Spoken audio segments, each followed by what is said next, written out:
Good evening and thank you for joining us. I'm Mark Hanrahan. Welcome everyone. I'm Whitney Ward in for Jane tonight. A Cheney man says he was fighting for his life after a stranger in his garage maced him in the face and then attacked. Tonight he is sharing his story as a warning to others. KREM 2's Amanda Rowley spoke with the homeowner and has his message tonight.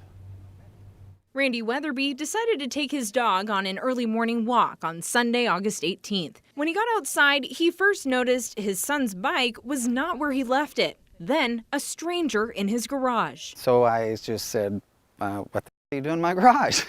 And at first he told me, oh, I was looking for a bike pump. And I said, nah, I don't think so. He says it was so unusual how calm and cool the man was. So calm that Randy was able to snap a couple pictures of him and called police. So I said, relax, they're on their way. And once I said they were on their way, he was about from me to you, and he had a can of mace, and he maced me. And then he jumped on me, grabbed me by the neck, threw me down on the ground. I managed to get on top of him, and he took that empty can of mace and just started pounding me in the head. So then I managed to get away again, and I threw him to the ground. Spokane County court documents identify the suspect as 24-year-old Daniel Bogdanovich.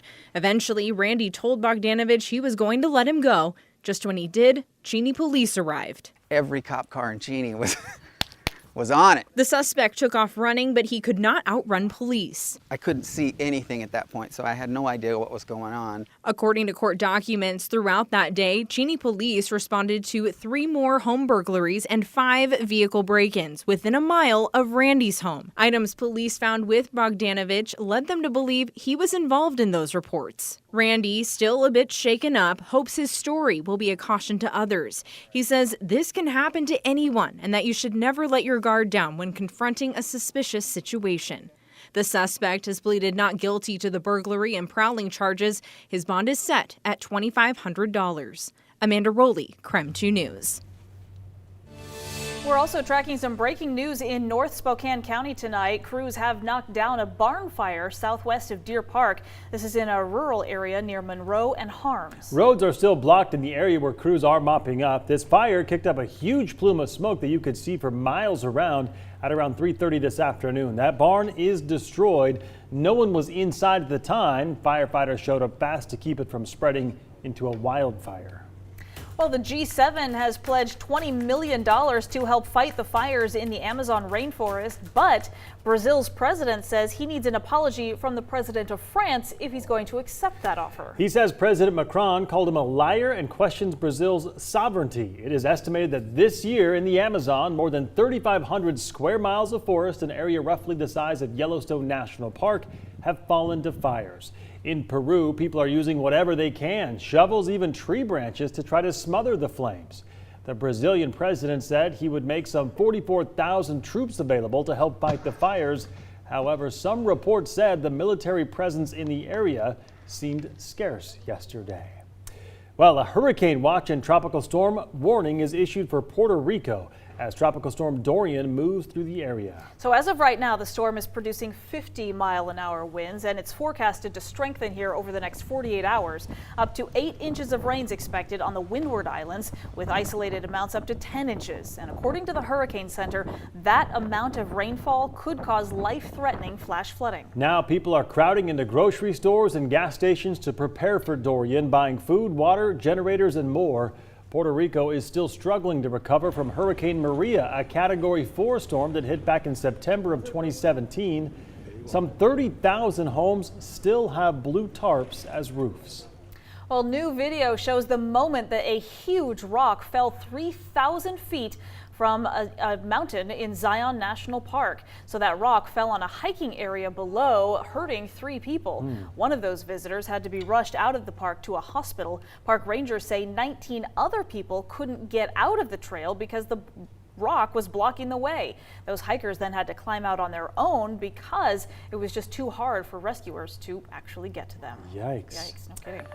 Well, take a live look at this. Nothing but clear skies all around the inland northwest. Quite the difference compared to this time last year when smoke blanketed our region. The month of August usually looks like this. Oh, trying to forget it. But we were fortunate enough this year not to have a bad wildfire season, so far at least. So grateful for that. And at last check, air quality here in Spokane is in the good range. Last year, we were actually sitting at some of the worst air quality in the country. In fact, we even beat out other parts of the world, including India and parts of China. So those clear skies, we are loving it. It's making for a lot of happy tourists and businesses in Coeur d'Alene. Yeah, that is where we find KREM 2's Taylor Vito tonight. He spoke with businesses and tourism experts about that change. Taylor? Yeah, well, guys, here at Silver Beach, it's just a gorgeous day. I can see well across Lake Coeur d'Alene. Many of you can remember, though, that was not the case last year, and at the time, that had businesses feeling the effects.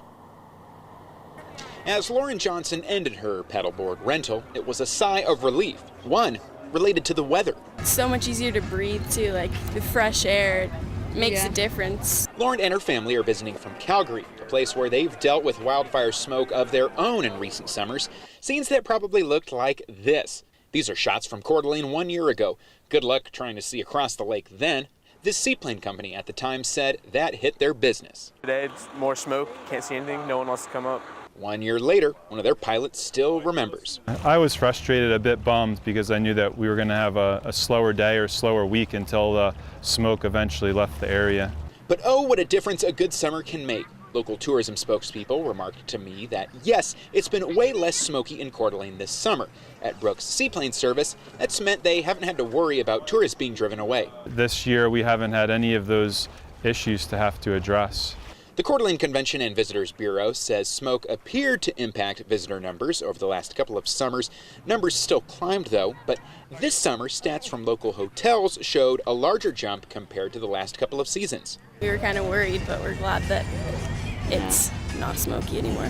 It's just a lot easier to swim around, and it's good news for the Johnson kids and all others coming to beautiful North Idaho. And I also reached out to a spokesman for the Coeur d'Alene Resort. I wanted to ask him about numbers for people going on Lake Coeur d'Alene cruises this summer compared to last year.